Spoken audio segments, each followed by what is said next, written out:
अस्सलामुअलैकुम। तो वेलकम है आप लोगों का एम रात चैनल में।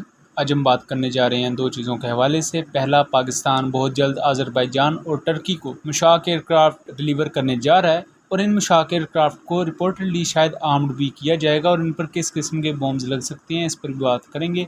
और दूसरा, तेजस MK2 एक बार फिर लेट हो गया है। इसकी यानी कि फ़र्स्ट फ़्लाइट और इसके जो फर्स्ट प्रोटोटाइप का जो रोल आउट होना था वो डिले हुआ है और ये दूसरी दफ़ा डिले हुआ है। इस पर तफसील से बात करेंगे, लेकिन वीडियो में आगे बढ़ने से पहले आप चैनल को सब्सक्राइब कर लें एंड हमारी वीडियोस को शेयर कीजिएगा। सबसे पहले अगर पाकिस्तान एयरफोर्स के MFI-17 सुपर मुशाक एयरक्राफ्ट की बात की जाए तो इसे दुनिया की कई कंट्रीज़ यूज़ करती हैं और रिपोर्टेडली 52 एयरक्राफ्ट यानी कि 52 एयरक्राफ्ट ऑर्डर किए थे टर्की ने। और टर्की ने ये ऑर्डर जो दिया था ये मुआहदा 2016 में हुआ था। इसकी जो डिलीवरीज़ थी ये पहले शुरू हो जानी थी, लेकिन ओबियसली कोविड-19 आ गया जिसकी वजह से बहुत सी चीज़ें डिले हो गई थी।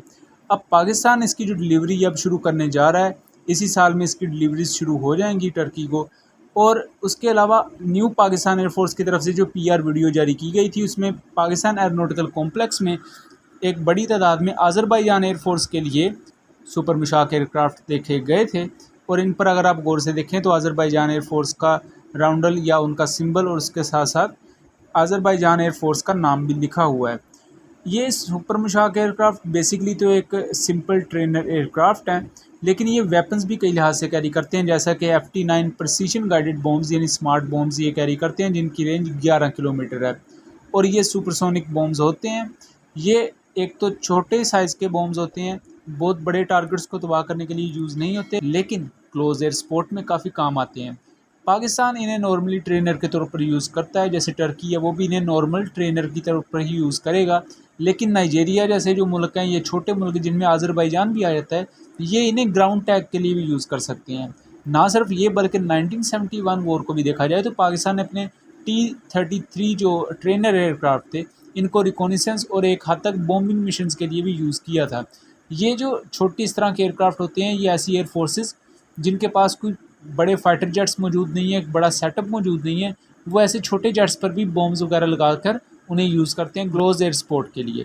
और नाइजेरियन अगर आप ये मुशाक एयरक्राफ्ट पर देखें तो आपको 2 FT9 प्रिसीशन गाइडेड बॉम्ब्स नज़र आएंगे और हो सकता है कि इन्हें टर्की भी ले, इसी के साथ साथ अज़रबैजान भी इन्हें यूज़ करे, क्योंकि लेस कंडेंस्ड एरिया में जहाँ अपने फाइटर जेट्स को बॉम्बिंग के लिए भेजें तो वो बॉम्बिंग कराएंगे, बहुत अच्छा एक मिशन कर सकते हैं।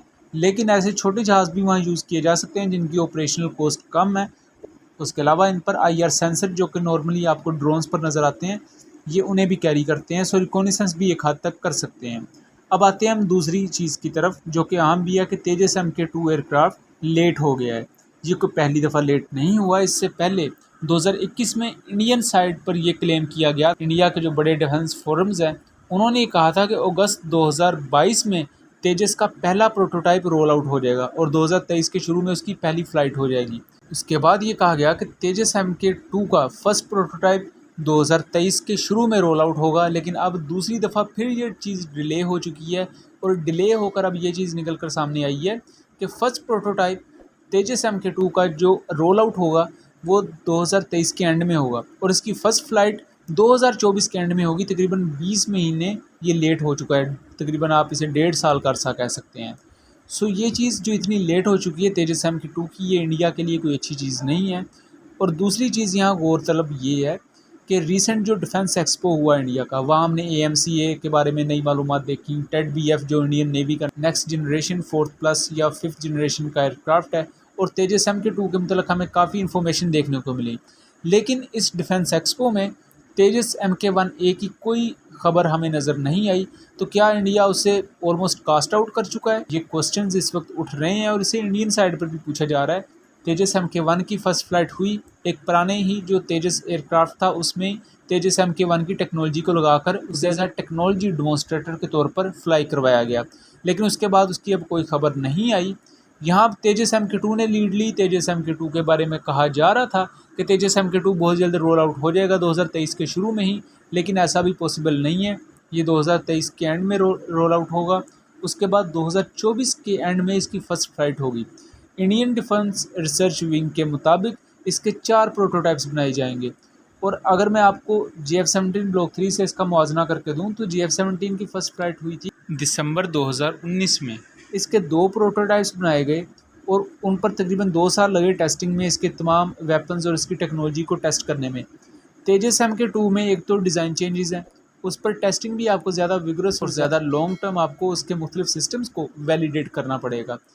4 प्रोटोटाइप्स होंगे, उनमें चारों में मुख्तलिफ कम्बिनेशंस को यूज़ करके आपने एक परफेक्ट कम्बिनेशन ढूंढना है जिस पर आपकी एयरफोर्स मुतमिन हो और आपकी एयरफोर्स तेजस MK2 को एक्सेप्ट कर ले।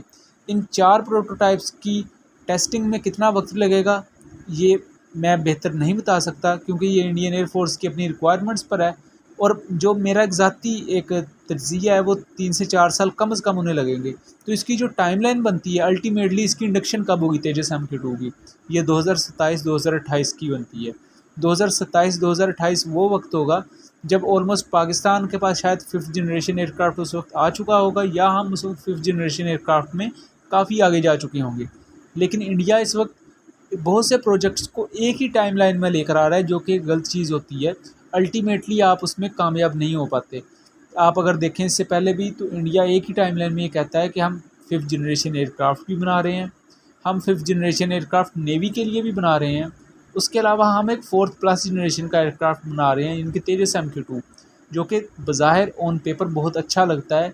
ऐसा लगता है कि इंडियन एयरफोर्स बहुत बड़ी पावर के तौर पर सामने आएगी, लेकिन अल्टीमेटली ये चीज़ें आपस में इंटरमिंगल कर जाती हैं और जो प्रोजेक्ट्स हैं वो इसी तरह डिलेज़ का शिकार हो जाते हैं। हम तेजस MK1 को देख चुके, उसे ऑलमोस्ट स्क्रैप कर दिया इंडिया ने। फिर इंडिया ने कहा हम तेजस MK1A बनाएंगे, अच्छा ऑप्शन था लेकिन अब उसकी भी कोई खबर नहीं आ रही।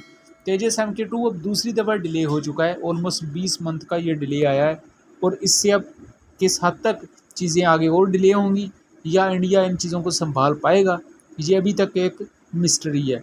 तो आपका इसके बारे में क्या ख्याल है? अपनी आरा से ज़रूर आगाह कीजिएगा। मिलेंगे अगली वीडियो में, तब तक के लिए अल्लाह हाफ़िज़।